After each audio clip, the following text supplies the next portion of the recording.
สวัสดีค่ะ เข้าสู่ช่องย่าอาชีกกอกนะคะ เช้านี้เราก็มาตุ้มโฮมกันที่ครัวสมพรปากนะคะ ก็มีเมนูต้มปลาป้าไทยบ้านนะคะ สูตรของป้าไทยบ้านนะคะบ้านเราว่าต้มปลาส้มต้มปลาส้มแต่ป้าไทยบ้านว่าต้มอะไรนะต้มยำนะคะปลานิลนะคะ วันนี้ก็สนับสนุนป้าอ้วนนะคะ วันนี้สนับสนุนจากป้าอ้วนนะคะที่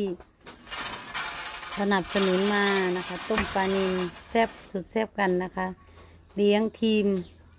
ช่างนะคะช่างมาจากบางเยี่ยมก็มาแล้วนะคะลุงเสือป้าสาบ่าวมืดลุงจ่าเอ็มย่าอาชีป้าไทยบ้านเสือพาไปแอนแฟมิลี่ป้าดาน้องปุ๊นะคะวันนี้เราก็เยอะมากนะคะวันนี้เรากินต้มปลาแซ่บๆกันนะคะเช้านี้ค่ะก็ขอขอบคุณนะคะผู้ใหญ่ใจดีนะคะป้าอ้วนเนาะสนับสนุนมานะคะต้มปลาแซ่บๆนะคะเราก็มาแซ่บสุดแซ่บกันนะคะวันนี้ก็กินเสร็จแล้วก็ลุยงานต่อนะคะวันนี้ก็จะมัดคานนะคะแต่เดี๋ยวลุงช่างพาทำเนาะเราก็พูดก่อนไม่ได้เพราะว่าจะทำอะไรเดี๋ยวหลังจากภารกิจนี้เสร็จนะคะเราก็จะไปต่อที่ห้องน้ำที่วังปู่เลยนะคะมาจ้ามากินด้วยกันนะคะสุดแซ่บไปด้วยกันกับยูทูบเบอร์ที่นานะคะมาค่ะ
อิ่มแล้วมื้อนี้ขอบคุณแม่ครัวขอบคุณผู้ใหญ่ใจดีขอบคุณให้อาหารอิ่มอร่อย